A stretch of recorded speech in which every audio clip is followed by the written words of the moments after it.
하나님의 은혜와 사랑이 저와 여러분들 가운데 함께하기를 예수님의 이름으로 축복합니다. 오늘 특별 수요 경건의 두 번째 시간입니다. 우리가 계속해서 예레미야 애가 말씀을 살펴보고 있는데요. 오늘도 우리에게 하나님께서 가장 좋은, 가장 적당한 은혜로 우리와 함께 하실 것을 믿습니다. 우리 다 함께 사도신경으로 우리의 신앙 고백하며 나갑니다. 나는 전능하신 아버지 하나님, 천지의 창조주를 믿습니다. 나는 그의 유일하신 아들, 우리 주 예수 그리스도를 믿습니다. 그는 성령으로 잉태되어 동정녀 마리아에게서 나시고 본디오 빌라도에게 고난을 받아 십자가에 못 박혀 죽으시고 음부에 내려가셨으며 장사된 지 사흘 만에 죽은 자 가운데서 다시 살아나셨고 하늘에 오르시어 전능하신 아버지 하나님 우편에 앉아 계시다가 거기로부터 살아있는 자와 죽은 자를 심판하러 오십니다. 나는 성령을 믿으며 거룩한 공교회와 성도의 교제와 죄를 용서받는 것과 몸의 부활과 영생을 믿습니다. 아멘. 살아계신 아버지 하나님, 오늘도 하나님의 은혜를 바라봅니다. 우리의 고단한 삶과 우리의 지치고 상한 영혼 가운데 주여 은혜를 더하여 주셔서 오늘 이 시간 하나님께서 주신 위로를 경험하게 하시고 하나님의 평강을 맛보아 알 수 있도록, 또한 회개하며 회심하며 하나님께로 돌이켜 나아갈 수 있도록 하나님의 은혜를 더하여 주시옵소서.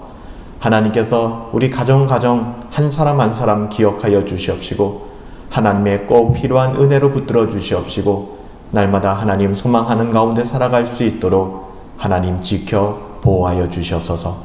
주님이 함께 하시기를 간절히 소원하옵고 예수님의 이름으로 기도하옵나이다. 아멘. 우리에게 주신 하나님의 말씀을 함께 보도록 하겠습니다. 예레미야 애가 1장 12절부터 22절까지의 말씀입니다. 제가 봉독해 드리도록 하겠습니다. 지나가는 모든 사람이여, 너희에게는 관계가 없는가? 나의 고통과 같은 고통이 있는가 볼지어다. 여호와께서 그의 진노하시는 날에 나를 괴롭게 하신 것이로다. 높은 곳에서 나의 골수에 불을 보내어 이기게 하시고 나의 발 앞에 그물을 치사 나로 물러가게 하셨으며 종일토록 나를 피곤하게 하여 황폐하게 하셨도다. 내 죄악의 멍에를 그의 손으로 묶고 얽어 내 목에 올리사 내 심을 피곤하게 하셨으며 내가 감당할 수 없는 자의 손에 주께서 나를 넘기셨도다. 주께서 내 영토한 나의 모든 용사들을 없을 것 같이 여기시고 성애를 모아 내 청년들을 부수시며 처녀딸 유다를 내 주께서 술틀에 밟으셨도다. 이로 말미암아 내가 우니 내 눈에 눈물이 물같이 흘러내리며 나를 위로하여 내 생명을 회복시켜 줄 자가 멀리 떠났음이로다. 원수들이 이김에 내 자녀들이 외롭도다. 시온이 두 팔을 폈으나 그를 위로할 자가 없도다. 여호와께서 야곱의 사방에 있는 자들에게 명령하여 야곱의 대적들이 되게 하셨으니 예루살렘은 그들 가운데 있는 불결한 자가 되었도다. 여호와는 의로우시도다. 그러나 내가 그의 명령을 거역하였도다. 너희 모든 백성들아, 내 말을 듣고 내 고통을 볼지어다. 나의 처녀들과 나의 청년들이 사로잡혀 갔도다. 내가 내 사랑하는 자들을 불렀으나 그들은 나를 속이며 나의 제사장들과 장로들은 그들의 목숨을 회복시킬 그들의 양식을 구하다가 성 가운데 기절하였도다. 여호와여 보시옵소서. 내가 환난을 당하여 나의 애를 다 태우고 나의 마음이 상하오니 나의 반역이 심히 크미니이다. 밖에서는 칼이 내 아들들을 빼앗아가고 집안에는 죽음 같은 것이 있나이다. 그들이 내가 탄식하는 것을 들었으나 나를 위로하는 자가 없으며 나의 모든 원수들은 내가 재난당하는 것을 보고 주께서 이렇게 행하신 것을 기뻐하나이다. 그러나 주께서 그 선포하신 날을 이르게 하셔서 그들이 나와 같이 되게 하소서. 그들의 모든 악을 주 앞에 가지고 오게 하사 나의 모든 죄악들로 말미암아 내게 행하신 것 같이 그들에게 행하옵소서. 나의 탄식이 많고 나의 마음이 병들었나이다. 아멘. 오늘은 예레미야 애가 1장 12절부터 22절의 말씀을 가지고 우리가 특별 수요 경건의 두 번째 시간입니다. 회개의 눈물로 하나님을 바라보라 라는 제목으로 하나님의 말씀을 함께 상고하도록 하겠습니다. 예루살렘 성이 무너졌습니다. 다 망하게 되었습니다. 예레미야가 1장 1절부터 11절은 그 예루살렘의 참혹한 모습, 그 참상을 알리는 전언에서부터 시작되었죠. 왜 이런 일이 벌어졌을까? 왜 이런 일이 벌어졌는가? 그렇게 묻고 결국 죄 때문이라는 사실을 깨닫고 나서 그로 인하여 하나님의 징계의 심판이 임하였구나. 그렇다면 우리가 어떻게 해야 될까? 하나님께로 다시 돌아가야겠구나. 하나님께로 다시 돌아가자. 하나님께로 다시 돌아가야만 우리에게 회복의 능력이 나타난다는 것을 그렇게 강조하는, 우리가 지난 시간에 그 말씀을 살펴보았습니다. 예레미야가 특별히 1장 12절부터 22절은 오늘 우리가 읽은 본문은 고난당한 사람의 자기 고백과 같은 표현들이 기록되어져 있어요. 고난당한 자의 마음이 있는 그대로 기록되어져 있는 것이죠. 그래서 오늘 설교 제목이 회개의 눈물로 하나님을 바라보자는 거예요. 오늘 이 시간 우리가 우리의 각자의 삶의 자리에서 회개의 눈물로 하나님을 바라보는 것은 굉장히 중요합니다. 모름지기 사람은 남의 이야기가 아니라 자기의 이야기를 할 때 그 이야기에 제대로 심을 실어서 말할 수 있는 법이에요. 이렇듯 고난이라고 하는 것은 결코 객관적일 수 없는 것이 고난입니다. 고난은 고백적이며 주관적인 것이죠. 그래서 예레미야가 1장에서도 마치 한 사람이 고백하듯이 고난의 그 한가운데 있는 고난당한 사람의 이야기를 우리에게 들려주고 있는 것입니다.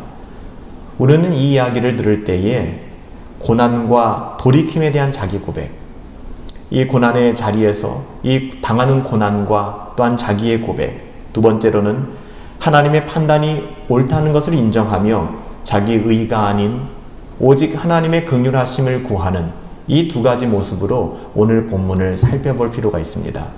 첫 번째로는 고난과 돌이킴에 대한 자기 고백, 두 번째로는 자기의 의로움도 아니요 옳다 인정함도 아니고 오직 하나님의 긍휼하심을 바라는, 하나님의 은혜를 바라는 그런 모습이죠. 첫 번째, 고난과 돌이킴에 대한 자기 고백으로 오늘 이 말씀을 읽어봅시다. 자기 고백은 굉장히 중요합니다. 신앙생활에 있어서도 자기 고백이라고 하는 것은 굉장히 중요한 것이죠. 하나님께서는 우리가 고백하기를 원하십니다. 남의 이야기하는 것이 아니라 오늘 이 시간 예배의 자리에서도 하나님은 우리의 마음의 중심을 원하는 것이고 우리의 진심을 원하시는 거예요. 우리의 진정한 고백을 원하시는 것입니다. 우리가 하나님 앞에 나올 때 문제가 무엇인지 아세요? 그것은 고백이 없다는 것입니다. 우리가 주일 예배를 드릴 때도 수요 경건에, 새벽 경건에 임할 때에도 우리가 그것을 지식적으로 나에게 무슨 도움이 되는 것으로 들을지 몰라도 이 예배 가운데 결여되어 있는 것, 결핍되어져 있는 것이 무엇인가? 그것은 자기의 고백입니다. 자기의 고백. 자기의 고백이 없이 객관적으로 남의 이야기 하듯이 그렇게 나오는 분들이 계신데요. 이것은 하나님께서 기뻐하시는 게 아니에요. 하나님께서는 모르는 것이 없으세요. 다 알고 계시잖아요. 다른 지식, 다른 그 어떠함을 하나님은 원하지 않습니다. 하나님이 원하시는 것은 우리의 진심입니다. 우리의 고백이에요. 어떤 사건의 참상을 알리는 방송에서 물론 리포터가 이야기하는 것, 또 상황을 설명하는 것 굉장히 중요하죠. 재난의 현장에서 지금 불이 났습니다. 비행기가 떨어졌습니다. 배가 침몰하고 있습니다. 여러분, 그 참혹한 현장 속에서 리포터들이, 기자들이 전송하는 그 기사의 내용도 굉장히 중요하지만 우리의 뇌리에, 우리의 기억에 더 오래 남는 것은 사고 당사자들의 마지막 그 몸짓, 살고 싶다, 두렵다, 죽어가면서 절실하게 쓴 메모나 그들의 독백이나 고백일 것입니다. 아니면 유가족들의 울분이겠죠. 이런 것들이 훨씬 더 우리들에게 와닿는 것 같아요. 예레미야가 1장 12절부터 22절은 실제로 고난을 당한 사람의 자기 고백입니다. 예레미야는 예루살렘이 무너지고 그의 백성들이 포로로 잡혀가며 성전이 무너지는 것을 바라보았어요. 그 또한 마음이 아프고 그 또한 마음이 상한 참 참혹한 현실 속에 놓여져 있었습니다. 감당할 수 없을 것 같은 고난, 여러분들은 경험해 보신 적이 있나요? 우리들의 삶에 감당할 수 없는 고난을 혹시 모르겠어요. 지금 여러분의 삶의 자리가 내가 감당할 수 없는 삶의 자리, 고난의 자리다 라고 여러분 고백하시는지도 모르겠습니다. 감당할 수 없을 것 같은 고난의 자리, 그때 느끼는 감정은 크게 두 가지입니다. 하나는 두려움이죠. 두려움이 있는 거예요. 두 번째는 외로움입니다. 고독함입니다. 고난 중에 있는 사람들은 다른 사람들이 하나 둘씩 자기를 떠나가는 것처럼 느끼며 홀로 남겨진 자기 자신에 대해서 몹시 두려워하는 것이죠. 우리가 성경의 욥기를 읽다 보면 욥이 느끼는 두려움, 욥도 이 동시에 두 가지를 느꼈거든요. 두려움을 느끼는 것이고 외로움을 느끼는 것입니다. 두려움은 파도처럼 그 영혼을 침범해오는 것이죠. 또 하나의 감정은 고독함입니다. 외로움이에요. 깊은 고독. 여러분 그럴 때 있잖아요. 나 혼자 남겨진 것 같은, 혼자인 것 같은, 심지어 그 어느 누구의 위로도 소용없는 고독감. 우리가 그 속에 매몰당할 때가 있어요. 얼마나 고독한지. 고독을 당한 자가 오늘 본문에 보면 뭐라고 얘기합니까? 길 가는 사람들을 붙들고 하소연할 정도예요. 우리가 길 가는 사람들을 붙잡고 하소연하진 않잖아요. 생판 아무것도 모르는 사람들, 본 적도 없는 그 사람들을 향하여 얼마나 고독하고 외롭고 두려웠으면 지나가는 사람들을 붙잡고 읍소하기 시작합니다. 자신의 하소연을 들어줄 사람이 없기 때문에. 오늘 12절 말씀에 보면 무릇 지나가는 자여 너희에게는 관계가 없는지 내게 임한 근심 같은 근심이 있는지 볼지어다. 여호와께서 진노하시는 날에 나를 괴롭게 하신 것이로다. 고난을 당한 사람은 지나가는 사람에게 정직하게 자기의 고통을 토로하고 있습니다. 얼마나 두려웠으면, 얼마나 고독했으면, 내가 이렇게 어려움을 당했습니다. 내가 이런 상황 속에 놓여 있습니다. 내가 몹시 고독합니다. 내게 큰 문제가 있습니다. 우리가 오늘 말씀에 보면은 계속해서 이 부분들에 대해서 이야기하고 예레미야는 고백하고 있잖아요. 우리 13절부터 17절까지의 말씀을 우리 다시 한번 보도록 하겠습니다. 우리 본문 13절부터 17절까지의 말씀에 보면은 예레미야는 있는 그대로 그의 감정을 다 고백하고 있습니다. 높은 곳에서 나의 골수에 불을 보내어 이기게 하시고 내 발에 그물을 치사 나로 물러가게 하셨으며 종일토록 나를 피곤하게 하여 황폐하게 하셨도다. 내 죄악의 멍에를 그의 손으로 묶고 얽어 내 목에 올리사 내 심을 피곤하게 하셨으며 내가 감당할 수 없는 자의 손에 주께서 나를 넘기셨도다. 주께서 내 영토한 나의 모든 용사들을 없는 것 같이 여기시고 성회를 모아 내 청년들을 부수시며 처녀딸 유다를 내 주께서 술틀에 밟으셨도다. 이로 말미암아 내가 우니 내 눈에 눈물이 물같이 흘러내리며 나를 위로하여 내 생명을 회복시켜줄 자가 멀리 떠났음이로다. 원수들이 이김에 내 자녀들이 외롭도다. 시온이 두 손을 폈으나 그를 위로할 자가 없도다. 여호와께서 야곱의 사방에 있는 자들에게 명령하여 야곱의 대적들이 되게 하셨으니 예루살렘은 그들 가운데 있는 불결한 자가 되었도다. 하나님께서는요, 불을 보내서 치셨고 덫을 놓아 걸려 넘어지게 하셨다라고 그렇게 고백합니다. 지금 유다 백성들이 하나님의 심판을 당하고 있다는 그 고백이죠. 우리는 어떤 어려움을 당한다고 느낄 때 우리는 흔히 누구 때문에 안 된다 하거나 누구 때문에 내 삶이 참 꼬였다, 괴롭다, 나를 함정에 빠뜨린다고 생각하면 뭐가 생기는지 아세요? 내 안에 원망이 생깁니다. 그러니까 내가 고난을 당하고 내가 위기를 만났을 때 이것이 내 밖에 있는 무엇으로부터 내가 기인하여 경험하는 것이다. 내가 겪게 되는 고난이다라는 그런 생각을 하는 동시에 우리는 원망하게 되고 분노하게 되고 복수심에 사로잡히게 됩니다. 그러나 오늘 예레미야 애가의 예레미야는 자신이 당한 이 고통의 자리, 이 어려움의 자리에서 자신의 원망과 분노와 복수심을 품는 것이 아니라 이렇게 고백합니다. 나를 치신 분이 누구라는 거예요? 바로 하나님이라는 것입니다. 여러분, 우리는 이 지점을 잘 해석할 수 있어야 돼요.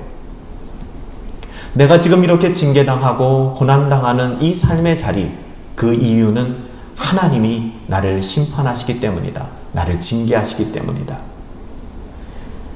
진정한 애가는 하나님을 향한 그 믿음의 고백은 나를 치신 분이 하나님이라는 것을 인정하는 데서부터 시작됩니다. 하나님이 특별히 이 모든 징계와 심판이 하나님으로부터 왔기 때문에 우리는 하나님께 그 어떤 원망이나 불평도 할 수 없다는 것이죠. 우리가 하나님 앞에 범죄했을 때 하나님, 제가 범죄했습니다 라고 고백하며 나아가는 사람은 여러분 회개가 가능해요. 기회가 있습니다. 하나님이 은혜를 주세요. 그런데 사람들에게 피해의식을 가지고 내가 누군가에게 당했다고, 내가 누구 때문에 어떤 환경 때문에 이 지경이 되었다라고 이야기하시는 분들은 좀처럼 회개의 자리로 오기가 어렵더라고요. 끊임없이 원망하고 끊임없이 미워하고 짜증내고 분노하는 그 삶밖에는 그들 가운데 남는 것이 없더라고요. 끝까지 원망하기 때문에 사람에 대한 원망의 자리나 하나님을 원망하는 자리까지 가게 되면 더더욱 그 인생에 아무 소망이 없게 되는 것입니다. 심각한 거예요. 첫 번째로는 사람을 향하여 원망하는 그 자리, 이것은 금방 하나님을 향한 원망으로 번지게 되어 있습니다. 자신의 어려움을 하나님이 주신 징계다, 하나님의 주권과 섭리 아래 있다라고 여길 때 회복의 능력이 발휘된다는 것을 여러분 꼭 기억하시기 바랍니다. 오늘 우리에게는 모든 문제를 나의 죄로 여기게 하시며 하나님과의 관계에서 모색하려는 자기의 고백이 있어야만 합니다. 여러분, 이것이 신자의 삶에 정말 중요한 거예요. 모든 문제, 나에게 일어나는 모든 문제가 나의 죄 때문이며 나의 연약함 때문이며 또한 하나님의 관계에서 모색하려는 자기 고백이 있지 아니하면 여러분, 우리의 삶에 감사라는 것은 존재할 수가 없습니다. 끊임없이 원망하고 불평하고 분노하고 짜증내고 미워하고 복수하려 하고 그렇게 살아가겠죠. 여러분, 우리의 고백은 어떤 것이 되어야 될까요? 하나님, 그렇습니다. 제 잘못입니다. 하나님 앞에서 제가 범죄하였습니다. 이 모든 어려움들은 하나님께서 나를 사랑하사 돌아오길 원하시는, 하나님께서 배우게 하시는 은혜가 있군요. 하나님 감사합니다. 여러분, 먼저 이것을 인정하고 또 고백할 수 있어야 합니다. 마태복음 16장에도 여러분, 우리가 아주 유명한 신앙 고백이 나오지 않습니까? 바로 가이사랴 빌립보에서 베드로가 한 신앙 고백이었어요. 예수님께서는 어느 날 제자들에게 이렇게 물으십니다. 사람들이 인자를 누구라고 하느냐? 객관적으로 물어보시는 거죠. 제자들이 말하기를, 선생님, 더러는 세례 요한이라고 얘기합니다. 더러는 엘리야라고 이야기하고요. 혹자는 예레미야, 또한 선지자 중에 한 사람이라고 이야기도 합니다. 근데 예수님께서는 여기에서 박수 쳐주지 않으셨어요. 예수님께서는 여기에서 만족하지 않으셨습니다. 그리고 예수님이 이렇게 물어보세요. 그렇다면 너희는 나를 누구라 하느냐? 여러분, 신앙에 있어서 중요한 것이 바로 이 대목입니다. 너희는 나를 누구라고 하느냐? 너희의 고백은 무엇이냐? 객관적인 이야기가 아니라 너희의 신앙 고백은 무엇이냐? 이렇게 하나님께서 우리에게 묻고 계신 것이죠.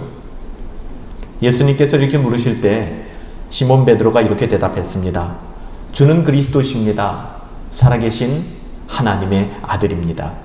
이 개인적인 신앙 고백이죠. 당신은 세례 요한이라고 합니다. 당신은 엘리야라고 합니다. 당신은 예레미야라고 합니다. 당신은 선지자 중에 한 사람의 부활이라고 이야기를 합니다. 이 이야기에 예수님은 만족하지 않으셨어요. 틀린 말이었고요. 예수님께서는 너는 나를 누구라 하느냐? 그렇게 물었던 것이죠. 그때 베드로의 이 고백을 들으신 예수께서는 바요나 시몬아, 시몬의 아들 베드로야, 너는 참 복이 있구나. 네가 고백한 것 같지만 내게 이것을 알게 하신 것은 혈과 육에 대한 것이 아니라, 이 세상의 어떠함이 아니라 하늘에 계신 내 아버지다 라고 예수님께서 말씀해 주셨습니다. 그리고 그때부터 베드로를 인정해 주셨죠.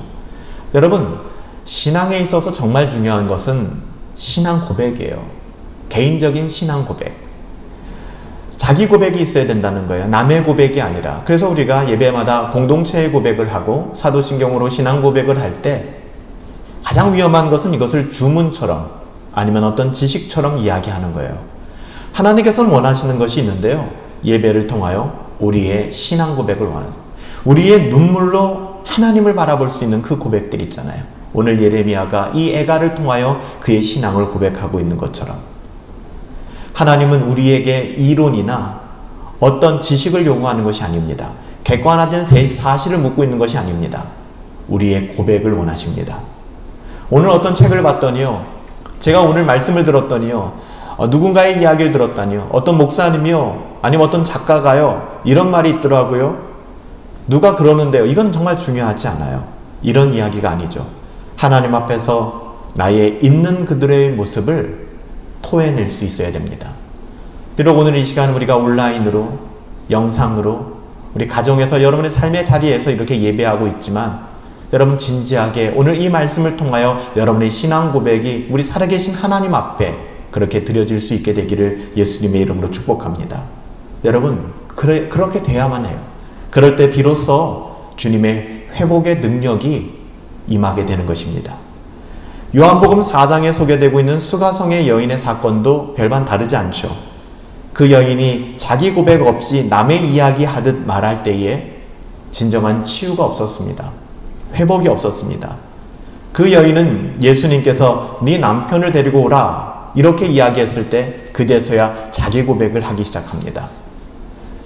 이 수가성 여인이 드디어 자기 안에 있는 자기 고백을 예수님께 드리기 시작했을 때 그때부터 그녀의 삶 가운데, 그녀의 영혼 가운데 진정한 치유가 일어나기 시작합니다. 오늘도 우리가 발거벗은 모습으로, 병든 자의 모습으로, 죄인의 모습으로, 자기 고백을 드리는 모습으로 예수님 앞에 설 수 있어야 돼요. 여러분, 이것은 너무나도 중요한 거예요. 우리가 형식적인 경건함을 가지고 그것만 가지고서는 안 됩니다. 우리 마음에 벌거벗은 모습으로 하나님 앞에 그 어떤 화장도 하지 않고 가면도 쓰지 않고 치장하지 않고 때로는 의사를 간절히 원하는 그 환자의, 병든 자의 모습으로, 때로는 죄인의 모습으로 우리가 자기 고백을 드리는 그 모습으로 예수님 앞에 나가야 된다는 것이죠. 눈물로 하나님을 바라볼 수 있어야 돼요. 두 번째는 하나님이 판단을, 우리가 하나님께서 하시는 그 판단을 옳다고 인정하고 자기의 의가 아니라 하나님의 긍휼, 하나님의 사랑에 호소할 수 있어야 된다는 것입니다. 여러분, 변명하지 말아야 돼요. 우리 신앙에 있어서 가장 두려운 것은 변명하는 습관을 갖는 것입니다. 자꾸만 자기를 방어하는 거예요. 인간적인 관계에서도 마찬가지입니다. 어떤 사람에게 용서하고 싶은 생각이 여러분 듭니까? 아니면 어떤 사람에게 용서하고자 하는 마음이 들지 않습니까? 대부분 보면은 그 사람이 정말로 그 부분에 대해서 뉘우치고 또한 용서를 구하고 있는가? 아니면 변명하고 있는가? 상대의 긍휼을 호소하는 사람, 용서를 비는 사람에게는 사람들은 관대합니다. 그럼에도 불구하고 용서를 구하지 아니하고 자기의 변명과 자기의 상황만을 이야기하는 사람들에게는 우리가 좀처럼 용서하기가 어렵죠. 힘들죠. 그게 사람의 마음 아니겠습니까? 예레미야가 1장 18절 상반부에 봐도 여호와는 의로우시도다. 내가 여호와의 명령을 거역하였도다. 인정하는 거예요. 하나님은 선하십니다. 나는 하나님 앞에 그 어떤 의도 주장할 수 없습니다. 하나님은 의로우신 분이십니다. 당신 앞에 내가 명령을 거역했습니다. 여긴 변명이라는 것이 하나도 나오지 않아요.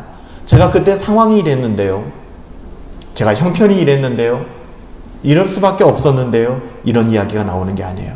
여호와 하나님은 의로우시도다. 내가 여호와의 명령을 거역하였도다. 이것이 하나님은 옳고, 이 고백이 뭐예요? 하나님은 무조건 옳으시고 하나님은 절대적으로 선하시고 나는 그렇지 않다라는 거예요. 하나님이 무조건 옳다는 법적인 표현이죠.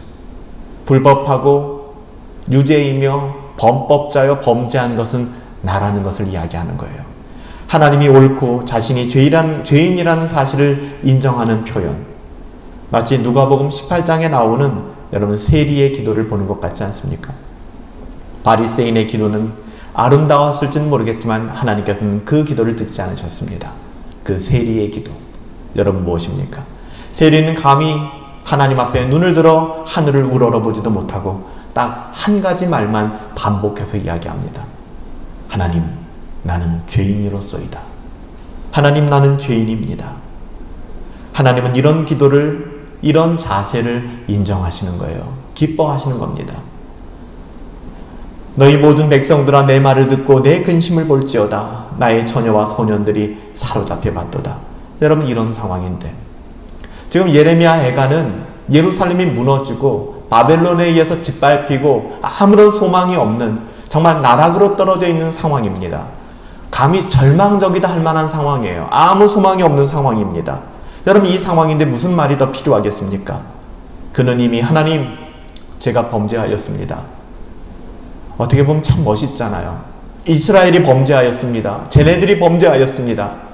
사실 예레미야는 끊임없이 예레미야서를 통해서 이스라엘에게 경고했잖아요.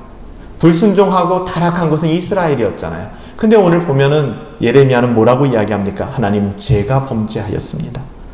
제게 문제가 있습니다. 하나님은 늘 옳습니다. 우리가 하나님을 주인이다, 주라 라고 부르는 한 하나님 그럴 수 없습니다, 잘못됐습니다 라고 말할 수 없어요. 우리가 만약에 하나님을 향하여 하나님 실수하셨습니다, 당신 이렇게 해서는 안 됩니다, 하나님 당신이 틀렸습니다 라고 말할 수 있다고 생각하면 그것은 어불성설이죠. 불가능한 것입니다. 예레미야는 자기의 죄를 인정하고 하나님의 긍휼에 호소하고 있습니다. 여러분, 이것이 오늘을 살아가는 저와 여러분들의 삶의 자세이어야 해요. 나의 죄를 인정하고 하나님의 긍휼에 호소하는 것. 나는 죄인 중에 괴수입니다. 나의 죄를 인정하고 오로지 우리 주 예수 그리스도의 은혜에 기대는 것처럼 하나님의 긍휼에 호소하는 것. 여호와여 돌아보시옵소서. 내가 환난 중에서 내 마음이 괴롭고 마음이 번뇌하오니 나의 패역이 심히 크미니이다. 계속해서 예레미야는 20절부터 22절에 봐도 계속해서 그의 삶을, 또 그가 바라보는 형편을 자신의 죄로 돌리며 눈물로 하나님을 바라보고 있는 거예요. 하나님, 긍휼히 여겨주세요. 여러분, 핵심이 뭡니까? 하나님이 나를 불쌍히 여겨주시며 나를 돌아보시기를 바라는 거예요. 우리가 지난 시간에도 살펴보았지만 믿음이 파산한다는 게 뭔지 아세요? 신앙이, 믿음이 파산지경에 놓였다라는 것은 이런 마음이 사라지는 것입니다. 하나님, 나를 불쌍히 여겨주세요, 긍휼히 여겨주세요 라는 마음이 내 마음속에 1도 남지 않는 거예요. 자기의 어떠함으로 가득 차서 살아가는 거예요. 여러분, 이것은 위기입니다. 이것은 신앙이 파손당한 거예요. 파산한 겁니다. 도산한 겁니다. 우리에게는 그럴 능력이 없기 때문에 하나님 도와주십시오. 하나님의 은혜를 구합니다. 우리의 어떠함으로는 안 됩니다. 이 모든 것을 솔직히 인정하고, 여러분, 이것이 우리에게 정말 필요한 거예요. 어렵지 않아요. 여러분, 이와 반대된 태도가 교만한 마음이라고요. 하나님은 교만한 자를 물리치세요. 하나님께서는 있는 그대를 인정하고 솔직히 인정하고 긍휼히 여겨주십시오.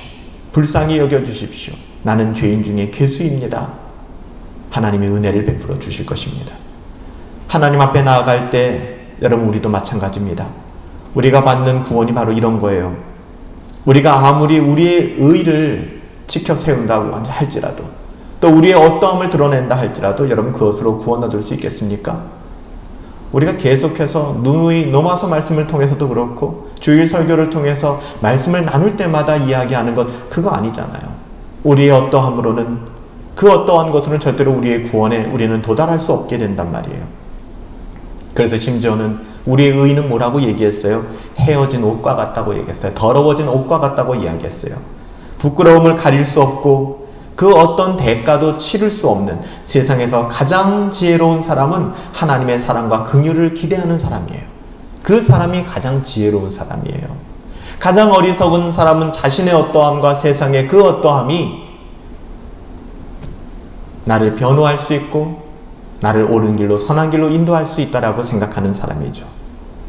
여러분, 이 세상에서 가장 지혜로운 사람은 하나님의 사랑과 긍휼을 기대하며 하나님 앞에 나오는 사람입니다.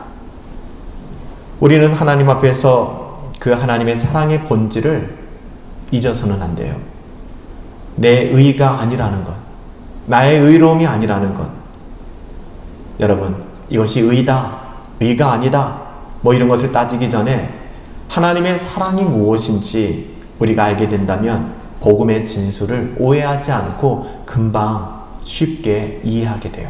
하나님의 사랑을 알게 되면 나의 공로를 주장하는 것이 아니라 하나님의 긍휼에 호소하는 것. 오늘도 우리의 삶 가운데 벌어지는 모든 일에서 우리는 하나님을 인정해야 합니다. 하나님은 오르세요. 그리 아니하실지라도 하나님은 선하십니다. 우리의 모든 악함과 우리의 상황을 오늘 나오는 이 예레미야의 모습처럼 있는 그대로 하나님께 호소하십시오. 눈물로 하나님을 바라보십시오. 자신의 죄를, 범죄를 고백하고 자백하며 하나님의 은혜를 구하십시오. 하나님의 긍휼에 호소하십시오. 주의 긍휼하심의 완성이 십자가는 사실을 우리는 결단코 잊어서는 안 될 것입니다. 사랑하는 여러분, 우리가 이 수요 경건회를 통하여 예레미야 애가를 통하여 무너진 예루살렘과 전혀 다를 것 없는 우리의 삶의 자리를 돌아보며 하나님의 은혜를 구합니다. 그리스도의 십자가를 붙들고 나를 불쌍히 여겨주십시오. 눈물로 고백할 때 여러분 우리의 삶의 자리에 우리의 영혼에 회복이 임하고 구원이 임할 것입니다. 우리의 삶의 모든 부분에 하나님의 긍휼하심이 임하는 세상, 하나님의 긍휼에 호소하여 건짐을 받는 믿음의 사람이 될 수 있다면 얼마나 좋을까요? 우리는요, 마치 배부른 사람 같습니다. 마치 자신의 죄가 없는 것처럼 밤낮 이 사람 걱정, 저 사람 걱정, 이 걱정, 저 걱정에 매몰되어 있지만 여러분 정작 문제는 어디 있어요? 내게 있는 거예요. 정작 문제는 우리 안에 있다고요. 내 속에 숨은 죄, 내 속에 숨어있는 나의 교만함. 여러분 이것을 지금 힘들고 어려운 시기 우리가 살아가잖아요. 분노도 많고 원망도 많고 짜증도 많은 시기를 우리가 살아가고 있잖아요. 여러분 이것을 우리가 헤아려 볼 수 있어야 됩니다. 그리고 우리가 어느 자리로 돌아가야 돼요? 하나님, 나를 불쌍히 여겨주십시오. 하나님, 나를 긍휼히 여겨주십시오. 우리는 언제나 이 자리에 머물러 눈물로 하나님을 바라보고 기도해야 할 것입니다. 하나님을 원망하지 않습니다. 하나님은 옳기 때문에. 하나님, 범죄한 것은 나입니다. 내 영혼입니다. 하나님의 긍휼을 베풀어 주시옵소서. 여러분 이런 고백이 저와 여러분의 고백이 되었으면 좋겠습니다. 하나님, 이 민족을 긍휼히 여겨주십시오. 새로운 바이러스로 인하여 고통받고 있는 이 열방을, 이 어리석은 인류를, 인간들을 하나님 긍휼히 여겨주시옵소서. 불쌍히 여겨주시옵소서. 그렇게 기도하는 사람들에게 여러분 하나님의 긍휼하심이 임할 것입니다. 기도하는 사람에게 하나님의 긍휼하심이 있을 것입니다. 하나님 앞에 우리의 삶 전체를 내어놓고 여러분 오늘 이 수요일 저녁 여러분의 삶 전체를 하나님 앞에 내려놓고 하나님의 긍휼하심을 간구하는 주의 백성들, 눈물로 하나님을 바라봄으로 말미암아 참된 회복을 경험하는 저와 여러분들이 되시기를 예수님의 이름으로 축복합니다. 기도하겠습니다. 살아계신 아버지 하나님, 오늘 이 시간 우리의 언어로, 우리의 마음의 고백으로 하나님 앞에 우리의 죄를 고백하고 우리의 신앙을 고백하며 나가기를 원합니다. 객관적인 진리나 사실을 나열하는 것이 아니라 객관적으로 남의 이야기하듯이 하나님 그렇게 나의 신앙을 이야기하는 것이 아니라 나의 고백으로, 조금 서툴러도 투박해도 나의 언어로 나의 마음을 열어 하나님께 고백하며 나갈 수 있도록 인도하여 주시옵소서. 영적인 치유의 역사가 일어나려면 우리가 벌거벗어야 합니다. 병든 자아의 모습을 인정해야 합니다. 죄인의 모습으로, 자기의 고백을 드리는 모습으로 주님 앞에 나아갈 수 있도록 인도하여 주시옵소서. 살아계신 아버지 하나님, 회개는 우리의 의로움이 아닌 하나님의 사랑과 긍휼에 호소하는 것입니다. 우리의 어떠함은 결코 하나님 앞에 받아들여질 수도 없는 것이고 그럴 가치가 있는 것도 안 됩니다. 참된 회개는 우리의 의로움이 아니라 하나님의 사랑과 긍휼하심에 호소하는 것입니다. 주의 긍휼하심의 완성은 물론 십자가입니다. 그래서 우리는 주의 십자가를 바라보는 것입니다. 살아계신 아버지 하나님, 회개의 눈물만이 나를 살릴 것입니다. 울게 하여 주시고 통곡하게 하시고 하나님의 마음 품고 나갈 수 있도록 선하게 인도하여 주시옵소서. 하나님이 함께 하시기를 간절히 소원하옵고 존귀하신 예수님의 이름으로 기도하옵나이다. 아멘. 하나님의 은혜와 사랑과 평강이 저와 여러분들 가운데 있기를 예수님의 이름으로 축복합니다. 오늘 우리가 들은, 또 우리가 나눈 이 말씀처럼 하나님의 사랑이 날마다 우리 가운데 넘쳐서 하나님의 긍휼하심에 호소하고 하나님의 사랑에 의지할 수 있는 저와 여러분들이 되었으면 좋겠어요. 사랑하는 여러분들, 힘들고 어려운 시기지만 저는 이 시기를 지나면서 마음에 두려움이 있어요. 우리가 세상적인 어떠함으로 파산을 당한다 그러면 기회가 있어요. 괜찮아요. 그렇지만 우리의 영혼이 정말 파산당하는 지경까지 이르렀음에도 불구하고 우리가 눈물로 하나님을 바라보지 아니하고 통곡하지 아니하고 하나님 앞에 우리의 참된 고백이 없다면 여러분, 이것은 정말로 위험한 것입니다. 저와 여러분들 가운데 하나님의 은혜 바라보시고 정말 경건을 사모하시며 우리 자신의 고백을 통해서 하나님께 더 가까이 나갈 수 있는 그런 저와 여러분들이 되기를 예수님의 이름으로 축복합니다. 우리가 당분간 얼굴을 마주하지 못하고 이렇게 온라인으로 함께 교제하지만 이를 통해서도 동일한 하나님의 은혜가 또 하나님의 평강이 저와 또 여러분들 가운데 이 예배 가운데 함께 있을 줄 믿습니다. 여호와는 내게 복을 주시고 너를 지키시기를 원하며 여호와는 그 얼굴을 내게 비추사 은혜 베푸시기를 원하며 여호와는 그 얼굴을 내게로 향하여 드사 평강 주시기를 원하노라. 이제는 우리 주 예수 그리스도의 은혜와 아버지 하나님의 다함없는 사랑하심과 성령 하나님의 감화, 감동, 우리 안에 교통내주 역사하시는 능력이 눈물로 회개함으로 하나님 바라보고 하나님 앞에 하나님의 긍휼하심을 구하며 하나님의 사랑 의지하여 살아가길 소원하는 믿음의 권속들 가운데 이제로부터 영원토록 함께 계실지어다. 아멘. 살아계신 아버지 하나님 감사합니다.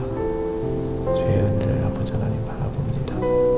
오늘도 하나님의 사랑이 또 이번 주간도 하나님의 은혜가 우리 가운데 넘쳐나길 원합니다.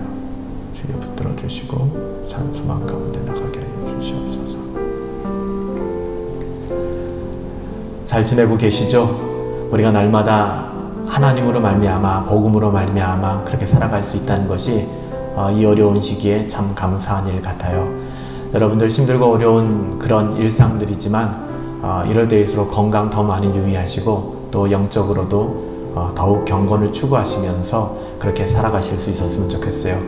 혹시 지내시면서 또 목회자의 도움이 필요하거나 교회의 도움이 필요하거나 위로가 필요하신 분들은 언제든지 개인적으로 연락해 주시기 바랍니다. 여러분들을 위해서 기도하고 또 함께 돕길 원해요. 우리 함께 공동체를 위해서 늘 보이지 않는 곳에서 기도하고 또 위로하고 함께 할 수 있었으면 좋겠습니다. 성령 충만하시고 또 행복하시고 우리 주 안에서 승리하십시다. 승리합시다.